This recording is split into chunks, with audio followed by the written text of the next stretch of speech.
We'll go ahead and press play on the video if you haven't.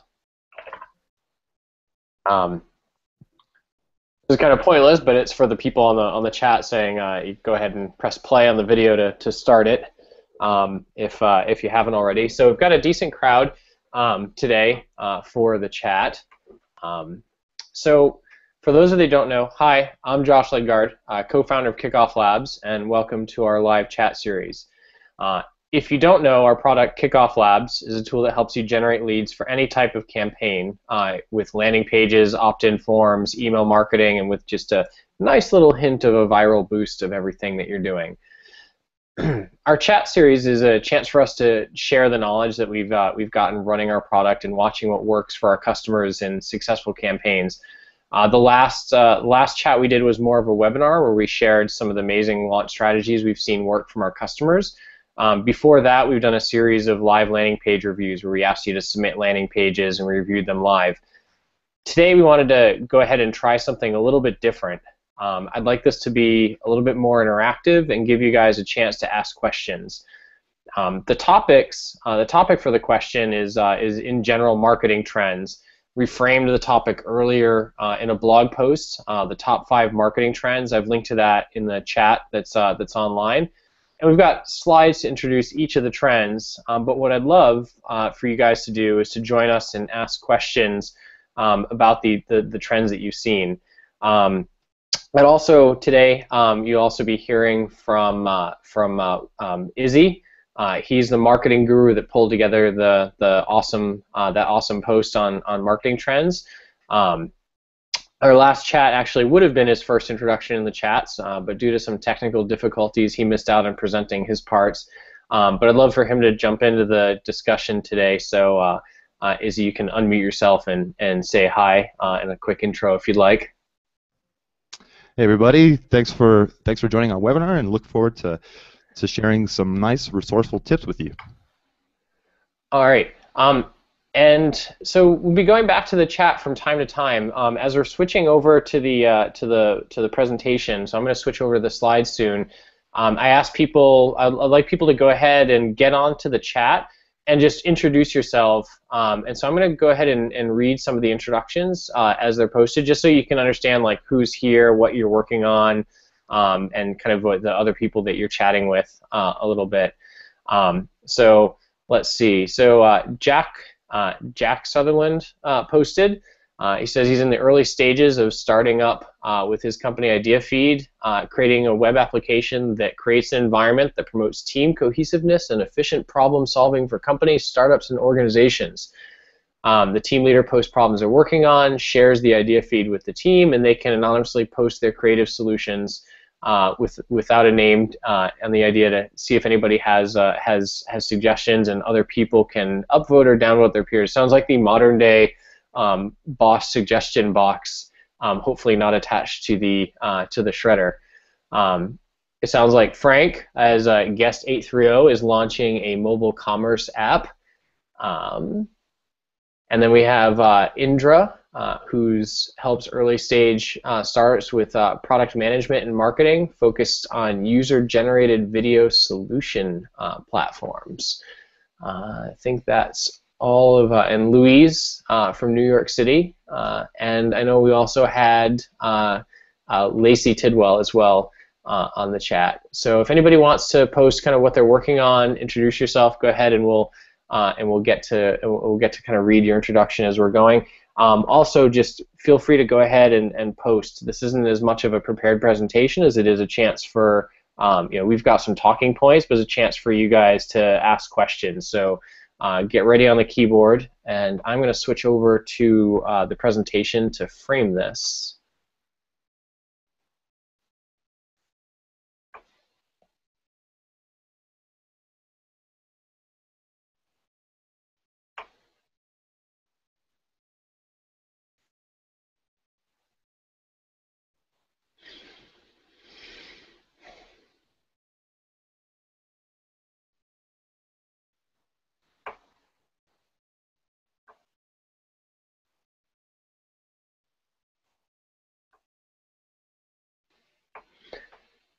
All right, a couple more introductions. So we have Mike Berta, landing pages for ads placed on Google AdWords, AdRoll, or used in conjunction with affiliate marketing. I assume you're helping customers.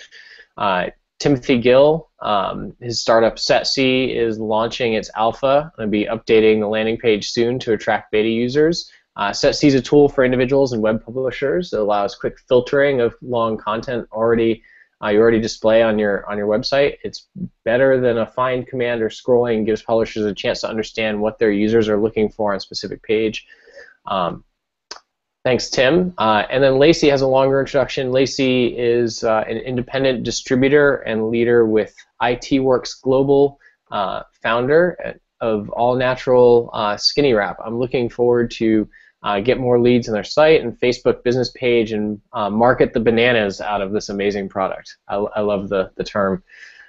Cam runs a municipal environment program that helps connect green-minded consumers with local green businesses in the city of Toronto. All right, so keep thinking about your questions and your introductions as we get going. All right, so 5 important new trends in online marketing is our topic. You can ask any questions you want. It's a fairly broad topic, but to kind of talk about trends and what we've seen. This is a collection of things that we've seen over the last couple years of doing business and what we've seen and what we see kind of going forward as important for anyone doing their business. So let's see, trend number 1, join the mobile party. Deliver a quality experience to screens of all sizes. So if I had to, people are always shocked when I say, when we look at the landing pages we host, the percentage of visitors by device, and it's typically 45% of people are coming from what you would classify as a mobile device. Of course, things range from phones to phablets, and starting to get up there into large screen sizes. But the reality is that you can't just depend on a desktop screen size. You have to expect now that nearly half of the people you're talking with and that you're pointing at a campaign, especially if you're launching a campaign out to an email blast or on Twitter or on Facebook, these people are all reading their email, reading Twitter, reading Facebook on a mobile device, and going to check out the site on their device. They may not sign up right away on a mobile device. They may bookmark. They may forward it to themselves for later when they're at a desktop. But you have to deliver a quality experience to screens of all sizes. And this isn't something that's going away. I think it's only going to get more important as more people get devices, as more smartphones displace traditional phones in the market. As more tablets become popular, you'll start seeing a bigger variety. And the other thing I'll point out about this is that I also see it meaning that your pages and forms and any interaction you're doing with your customers has to be touch friendly. So it's one thing to make sure that everything works on a mobile device. It's another thing also to make sure that everything is touch friendly. Is the button the right size? Can you hit it with a finger? Are you accidentally going to click a link that you may have posted right below the button? So thinking about the touch friendliness of the experience to avoid sort of the proliferation of fat fingering the experience. You don't want to have people accidentally end up on another page when they're trying to sign up for your form. And so these are things to look at as we talk about the mobile experience. So let's see. We have Jack says he's from Chicago. Guest 45 from Vegas. Lacey's from Vegas. And so we have our first question. So thanks, Cam.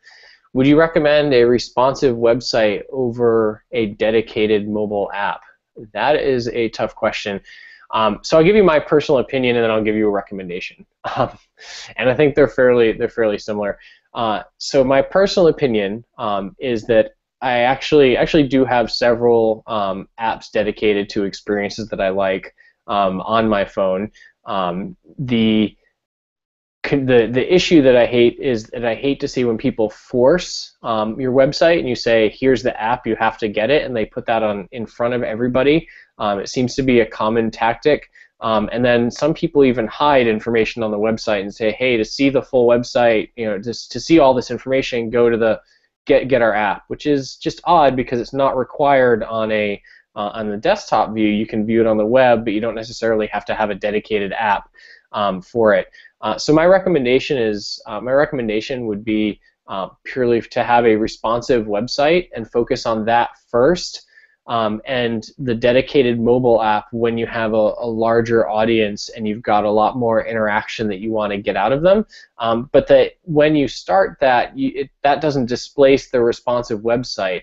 I view it as you've got two different types of consumers. You've got a consumer who's casual, who wants to access the information they search for on Google. It could be their first time there.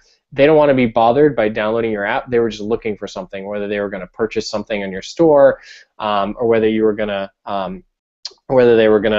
trying to just to find some information about a product to start with. But then you have, sort of your repeat customers, the people that are really engaged with you and your product. And for those people, the experience of a dedicated mobile app, you may decide, is better than simply having a responsive website. And so my recommendation is really to start and focus on the mobile web experience. But to imagine, as if you're planning on budgeting for a dedicated app, think about the users that's for the more engaged person with your brand or your product. Tim asks, do Kickoff Labs tools provide mobile-friendly landing pages automatically, or do your customers have to do something special to allow it? Our mantra is automatic. We don't want people to have to do anything special to allow it. We've got some competitors that have you set up separate pages and experience for one for mobile and one for desktop. I don't think you should have to think about that. I think you should have to focus on what's important, and what's important is the content. So our pages are all designed, and we prefer to design, and whenever we work on projects for people and landing pages, we design the pages to be responsive and automatically responsive, so that you generally don't have to think about it or allow anything special for mobile pages. And that's generally what we recommend for other people as well in the space. That's answering those questions. Izzy, do you have any more interesting facts and tidbits about mobile marketing you'd like to point out? Well, I mean, I think that you pretty much nailed it. There's just so much mobile traffic nowadays that your site just needs to be optimized for all screens. And I kind of wanted to mention a little bit on that last question about a dedicated mobile app. I really don't think it's 100% necessary to develop your own mobile app, but like Josh said, it's more important to have a fully responsive website. Make sure that it's tactile. Make sure that you have big fat buttons and that it's easy to use. Because I mean, it's just an important growing segment, and it's one that's just not going to go away. It's going to be growing more and more. Yeah, I agree. And so I think what Lacey said. So a mobile-friendly landing page can connect automatically to a responsive website. Then, yes, is the simple answer. Basically, landing pages are generally, and what we recommend is landing pages are slightly separate than the main site. So you have your concept of dedicated landing pages for campaigns. We run them, for example, like at this landing page for the chat, so grow.kickofflabs.com. That grow domain we use exclusively for landing pages. We've got other landing pages that live off of that. Our main site is responsive as well, so kickofflabs.com, our marketing site, is responsive as well. But the landing pages are separate. They don't necessarily do anything to talk to one another. They just both happen to be responsive. Then, so you could actually have a non-responsive marketing site, but have responsive landing pages to pull people in, or vice versa. Although I wouldn't recommend it, because what most people do with their landing pages, they'll point to them from ads or from social feeds or from emails, from email blasts, and that's where you get so many of the people coming in on a mobile device. All right. So I think we've kind of exhausted questions on the topic of mobile device. Let's move on to the next slide. Become a media company. Use content to drive engagement and sales. This is really the piece about content marketing and how important that is in everything that you're doing. And it's content can have a really broad definition. You'll see it expanded. So it's obviously starts with a blog post is a great start. Having a blog with detailed blog posts on it is a good start for being a media company. Doing videos and live presentations like we're doing is something else you can do that provides a great set of content to your customers. You can go in and also work on infographics. There's working with SlideShare. There's giving away ebooks and white papers. It can also mean giving away kind of free tools. Like the classic free tool online that you see all the time is that free mortgage calculator. If you're looking to buy a house, and there are all the sites they'll have, calculate your mortgage, calculate your interest, and that's the classic bait of like, giving away something that's engaging media, it's content that pulls leads in. Enter this information and we'll find the ideal car for you. It's always worked. It's been around for a long time. I don't really see this as anything that's changed. It's just starting to adapt itself to the web. And so as you see, it started with people doing it for SEO, but I think it definitely goes beyond that now as people realize that the content really isn't just about SEO. It's that the realization that it's so easy and fast today to copy any product, but what's harder to copy is the education and the experience that goes around the product, and that education that helps people understand why they need your product, why they need something special, is critically important, and it's no longer just sort of something that helps set you apart. It's something that's going to quickly become table stakes to play in any sort of e-commerce or app or product marketing business that you're getting into, and so that's why I call it trend number 2 is becoming a media company. And I think I love the way Izzy framed it in the post of becoming a media company, not just focusing on content marketing, because it's true. It's thinking about all the things that you see successful media companies do to engage people, not just from like the headlines, but from polls to quizzes to great videos that you see online, and thinking about it that way. Though I think the word content marketing sort of frames it, sort of boxes it in a little bit too much, because it's not just about content, it's about creating a free, engaging experience that lures customers in.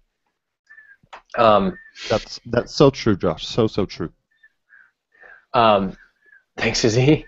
Hey, Josh. Feel free to jump in. I'd love to hear. Actually, I am jumping in. Actually, I just want to know.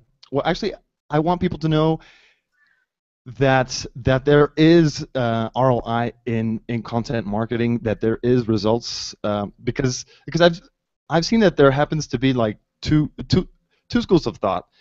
There's people on one side of the board that say content marketing does nothing for their business, that they dedicate a lot of time producing content, and it doesn't really drive too many sales. But there's other companies that are doing it exceptionally well, and these guys, people that do it well are the ones that are actually getting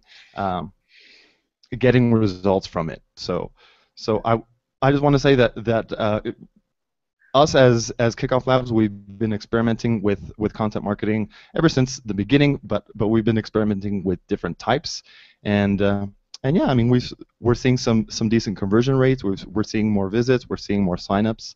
So I think that it really depends on releasing, on creating and releasing quality content, something that your guests, that your visitors are gonna receive real value from. Yeah, and I'll throw in a quick stat that didn't make it into the blog post, but just sort of something interesting that we've noticed. So we've been running retargeting ads for a while, which is basically a way to if somebody's been to your site, to kind of promote something to them around the web, and we have an ad that says, "Hey, you visited our site, why not sign up free?" Essentially trying to get people that didn't sign up for a trial or didn't start using the product to come back and sign up, and those have somewhere around, 0.1, what you'd expect, a really low click rate. But then we started also advertising our content online, saying, hey, view the top 5 most important online marketing trends, basically as a way to advertise the content and get that out there. What we see there is that those posts, when they get posted to Facebook, have more like a 5% click-through rate, which is just amazing. And that because the people are then clicking through to the content, those people then also end up clicking through and signing up at just about the same rate of people that, if I had just the ad asking for the free sign-up. So now I'm getting the same sign-up numbers, but we're also getting the numbers. We're also getting the people engaged with the content and sharing the content out there, which really helps with our ranking. It helps with the not just the page rank, but the social ranking and the algorithms that Facebook uses to better rank and position your posts and your ads. So Jack asks, what plans do you have going forward to better connect Kickoff Labs landing pages to accompany blog pages other than just a social site link? I'm going to add text blog in the footer of my page next to privacy, but curious if there are better ways to display a blog link.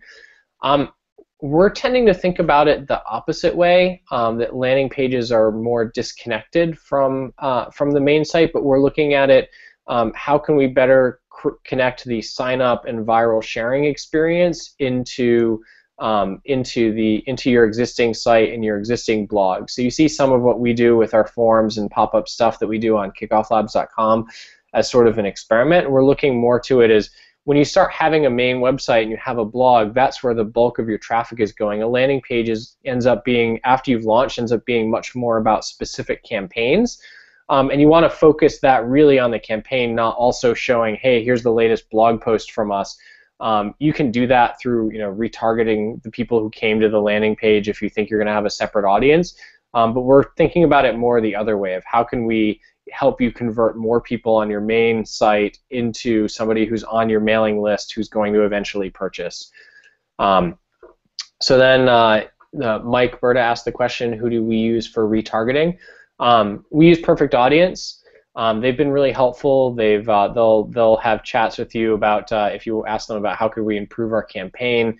They seem willing to do that.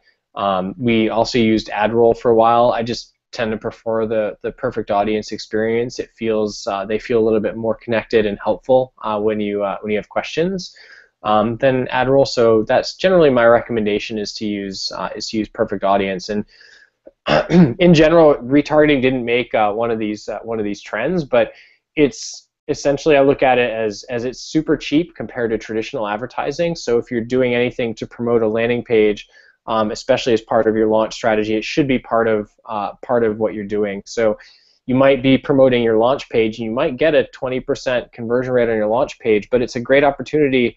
Retargeting is to capture those 80% of people that didn't sign up, and at least start positioning some messages to them and pulling them back. Maybe you get them to sign up later. Maybe you get them to sign up for your trial, and getting them to pull back later into the experience.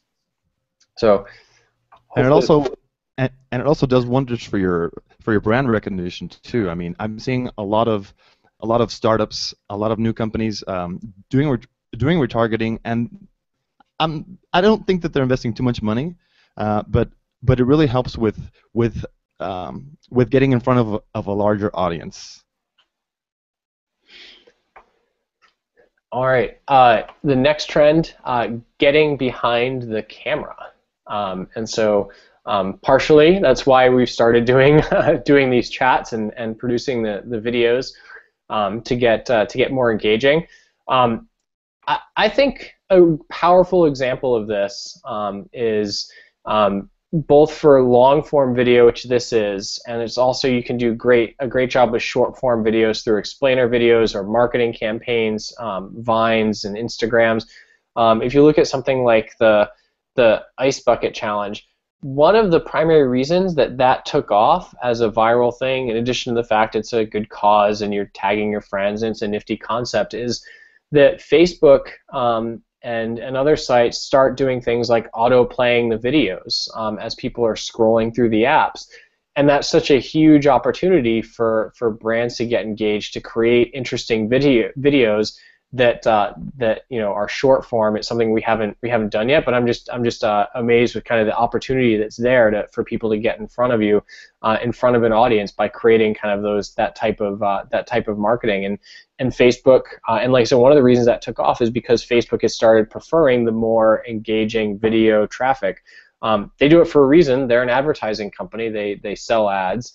And they must have realized that people watching videos are more engaged and more likely to click on the ads. And so that's why they heavily promote the videos within the Facebook feed. If you look now at your feeds, I doubt the percentage of content you see. I doubt that your friends are really posting that many videos, but you're seeing all of the videos that they are posting, whereas you may not be seeing just some of the traditional link to a post or just a traditional status update.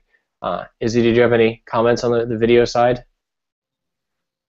No, I mean, I think you pretty much mentioned everything that needs to be mentioned. Other than the fact that it's also another super growing segment, like was noted in my article. It's a segment that's going to be up to 79% in 2018. A lot of this traffic, a lot of the new video traffic has to do with video TV, with Netflix and things like that. But also video is just a format that people love. Video's a format that has always done well and will continue to do well. So it's something that we as marketers, as businesses, should be experimenting with. Cool. So I didn't see, nobody seemed to post any questions on the video topic. We can always go back and answer questions if you guys have questions about the video trend. Let's move on to the next trend. Excuse me. So unlock the potential of email. So email drives, the fact is email drives more conversions than any other channel.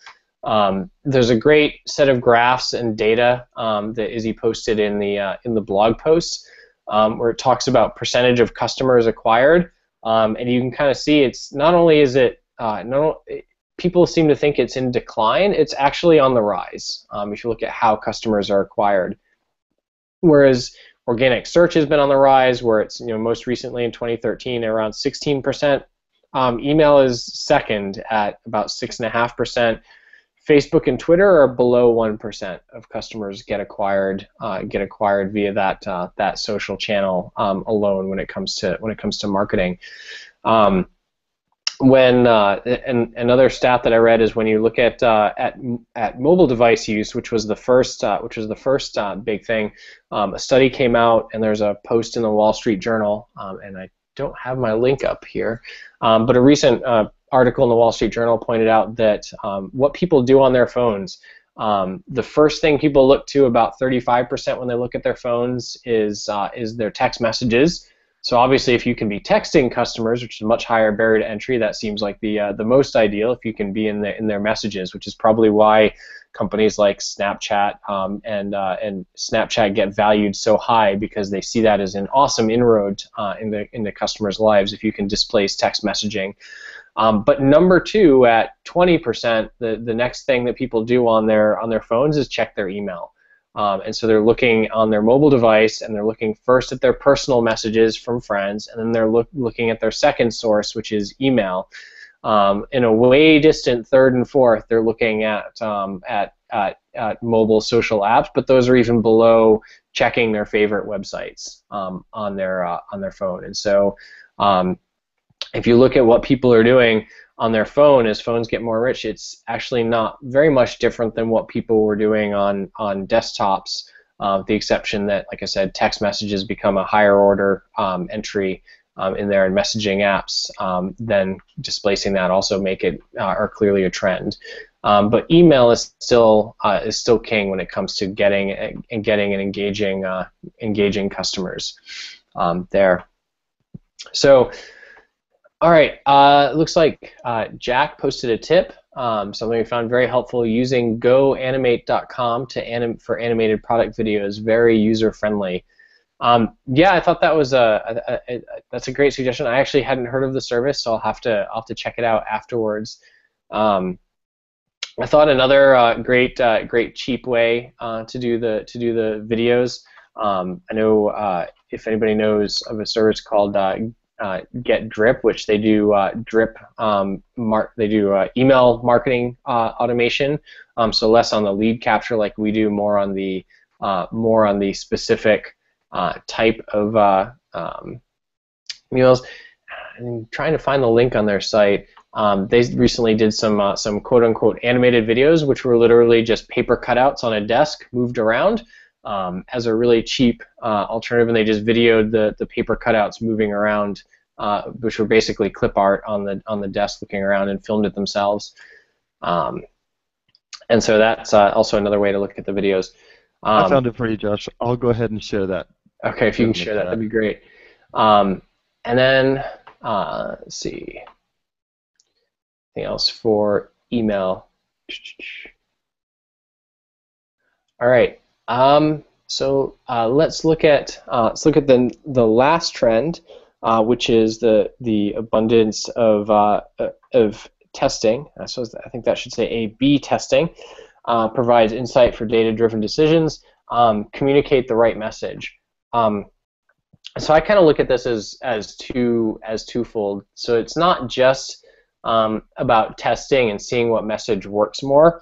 It's about making sure you have the right message on your site, and there's a lot of ways to do that. And we talked about this a little bit in the webinar last week on launching. So A/B testing is great if you have a lot of traffic, but if you've got less than a couple hundred uniques a day coming to your site or to your page, it's going to take you a long time to get a decisive answer from A/B testing alone. And so the trend is really, to me, about helping to segment and improve your message so that you're narrowing your message constantly down to that niche that you're after. A/B testing is one tool to do that. It's probably one of the more popular tools.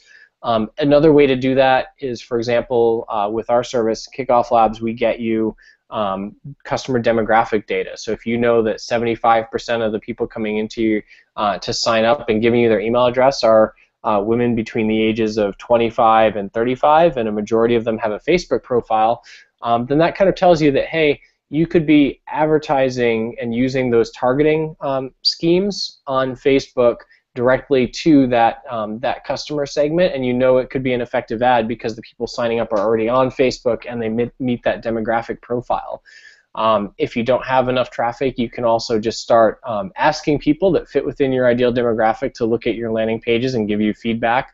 And there's services we've linked to in the past, like user testing, like 5-second tests, to kind of get some quick feedback on, is your message coming across? Are you targeting the right people? Do people understand whether or not your offer is for them? And that's really the key to this, is making sure that you're talking to people the right way, that you're segmenting your audience in a way that makes sense. And then the other trick that I'll point out about A/B testing that's really important is to think about following people all the way through the conversion process. When you look at the results of an A/B test, I've actually run tests in the past which have dramatically increased our email capture, but has not increased at all our ultimate purchase, because maybe what we did to pull more people in was pulling in the wrong audience. And so it's really easy to run an A/B test which say, wow, I captured twice as many email addresses, but if you're not seeing twice as many people take the next step and purchase or get engaged in your app, then you might want to question those test results of whether or not you are really moving in the right direction, because it's about communicating the right message to the right audience. And as people get more savvy socially and people get more savvy online, the way to break through is to make sure that you're segmenting properly, and that you're using testing effectively to know that the testing you're doing is actually leading to purchases, not just conversions to email. And so let's see. So in Canada, Cam says, we have some rather restrictive anti-spam legislation come into force that requires businesses to get express consent in order to send emails to individuals. Do you have any advice on getting people to opt into a mailing list? That is an absolutely great question. And so I look at it as key to getting people on the mailing list is to offer them a really great incentive. It's thinking about your email as the email marketing as a way to educate your customers and provide them with a ton of value for free in a way that it makes it a no-brainer for them to sign up because they're getting so much value on a regular basis from your emails. And so our main tactic to making sure people sign up and stay engaged in our email list today is actually running a course, the course through Drip. It's called Landing Pages 107. I know some of you have taken it already on it, and that's been the biggest draw.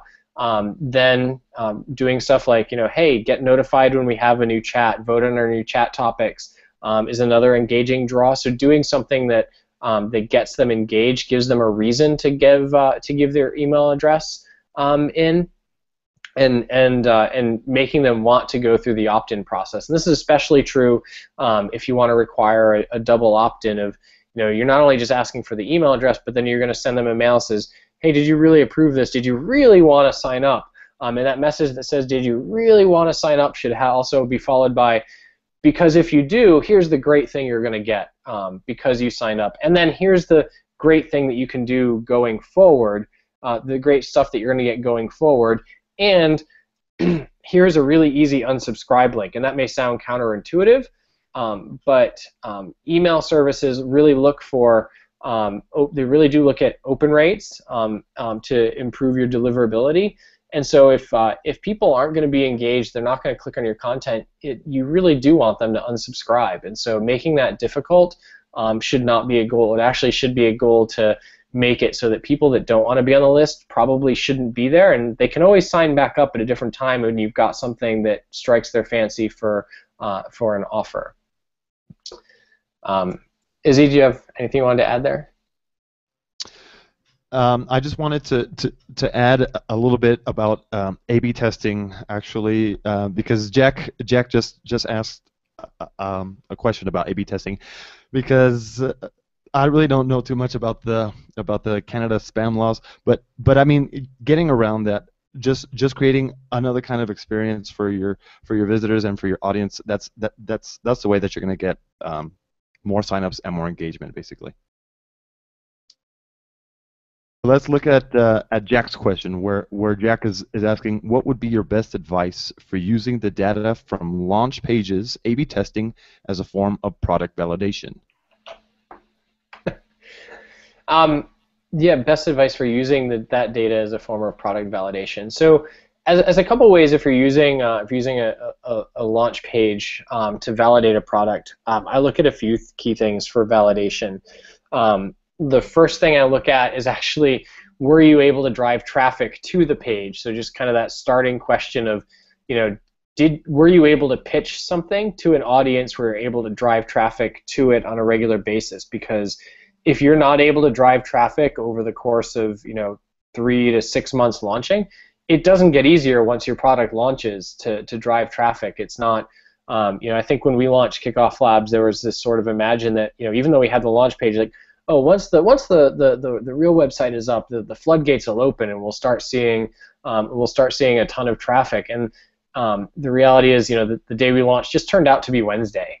The traffic didn't automatically get better, and it really honed in on us the importance of people using their launch pages as almost practice for themselves to make sure that they're able to get the right people signed up. And so the first thing I look at for validation is, are you personally able to drive the right kind of traffic? Do you have the right marketing techniques for that audience? Are you reaching the right audience for your launch page? And so if you've answered the traffic question, you say, yeah, I'm driving consistent traffic every day to the page. I've got enough to run an A/B test and see what's going on. Then your next question is, am I getting a good enough percentage of these people to convert? And that's answering the question of, do I have an appealing pitch? Is there something about the pitch that's appealing to people on the launch page? And for that, people ask all the time what the standard, what's a good, bad, ugly conversion rate, and this really varies by business. If you're pitching a product that's going to cost $1,000, expect a lower conversion rate than pitching a product that anybody can get for free, like an app. But in general, anything, I look at a launch page and say, if you're at 15% or below conversion rate, you either have to look at, is your pitch wrong, or are you driving the wrong traffic? And that's not a great sign for validation. If you're 15 to 25%, you're doing okay. If you're above that line, if you're above 25% to 30%, you're doing pretty good. And anything above 30 to 35%, and these are general ranges, like I said, are people that are having a good time with their launch, and they're converting enough traffic to also make kind of the sharing mechanism after the piece of it there. And that's the next indicator is, are people sharing your launch page? And so you can look at that on Kickoff Labs. You can look at that by seeing the percent viral boost to see what percentage of your customers are coming from other customers. If you have something that people are really excited about, they'll want to share it with their friends. You may want to incentivize them for doing it, but no incentive will get people to share something that they're not at least a little personally excited about. It's more just an augmentation of, is this something that people are going to be excited to share with their friends? And that question sort of gets at, again, our average for that is about 35% of leads come from people sharing.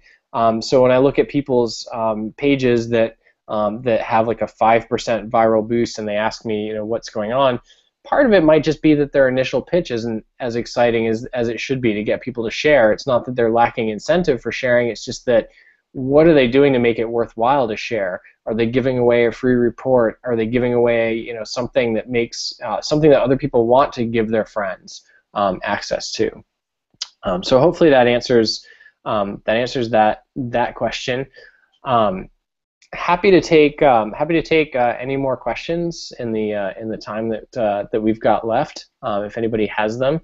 While we're waiting for any questions, is there anything, Izzy, that you want to add about launch pages and product validation? I'd like to add the importance of referrals, because I mean, if you really want to get people sharing, it's really important to offer a unique referral link, and to be able to track who's sharing what, where you're getting results, where people are sharing that link, where is there more activity, and I also wanted to point out that Kickoff Labs offers you that. We offer you guys a unique referral link. Each time somebody signs up, they get their own unique referral link that they can share with their friends, and you get some great actionable data in your reports. So, but it's super important to ask for the share and to get people sharing when you're doing any kind of launch page, because what you're trying to do ultimately is garner attention, and that's going to help leverage other people's networks, which is going to help you grow. Thanks, Izzy.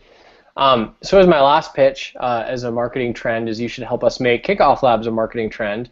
Launch your smarter campaign today. So when I say smarter campaign, I look at it that we're, like Izzy said, we're providing those tools to augment what you're doing, to make it really easy to get that viral boost, to give away your bribe, because we provide the email responder built in, because we're doing automated email replies. We're really focused on email marketing as much as we are the landing pages when it comes to giving away the replies. We send out what's called an influencer mail to get people to share more and encourage the sharing after they've downloaded your content. And it's really, and we also, like, going all the way back to the beginning, we've always strongly believed in making everything mobile focused and responsive. We support videos, content on any page, or as a giveaway once somebody signs up, or like this, we're hosting a live chat on one of our landing pages. So if you ever need any help, we're always available to help. We're always available to give you our couple of cents on your landing pages. feel free to contact. I should put our contact information on the slide. So feel free to email us at support@kickofflabs.com. My personal email address is josh@kickofflabs.com. Izzy is izzy@kickofflabs.com. Scott, the silent co-founder today, is scott@kickofflabs.com, and we're always happy to give advice, to help out with and to help you out. Whether you're using our product or not, we're happy to offer our 2 cents. But I do strongly encourage everyone to try out our product. Jack says, thanks for the advice. I want to say thanks to everybody for coming to the chat today. I want to thank everyone that asked a question. That's what made this chat go really smoothly. I want to thank the Comcast guys that were sitting in a truck outside of my house for not taking down my internet during this webinar. They must have heard my pleas not to touch anything. They were standing outside with a drill, and I didn't know what they were going to do with the drill, but I was fairly certain that we wouldn't be able to get through this webinar. But they appear to have held off their drilling until after we're done. So thanks again. Extra question. Jack says, is Kickoff Labs best used in conjunction with email sites like MailChimp? So we use MailChimp ourselves. We use Kickoff Labs for that, for the automatic responses to get people a response instantly to deliver any content we're giving. So if you're downloading an ebook, we'll use Kickoff Labs to deliver the ebook to people. We use MailChimp for our blast and broadcast emails. A dedicated provider like MailChimp, if you've got a large list, 20,000, 5,000 even and up, has way more email functionality than we're providing for blast emails. When you're talking about segmenting a list of 20,000 and you're talking about doing an A/B test on the email campaign, and you've got to do that extra little bit of intelligence on the on mass emails. So yes, if you've got a large list above 5,000 people, I recommend using for your blast emails a dedicated email provider, just because you're going to get some of that additional intelligence and smarts out of that system. And they keep using us for capturing the leads, because you're going to get a better response for lead capture with a system like ours, our dedicated lead capture solution. So. No problem. I really enjoyed doing this. Hopefully Izzy enjoyed getting a chance to jump in today, and we'll be back in 2 weeks with another chat. So please join us again, and let us know what you'd like to be the topic in the next 2 weeks. So I'm going to sign off the video. I'll stay online on the live chat if anybody else has any questions, and have a great day.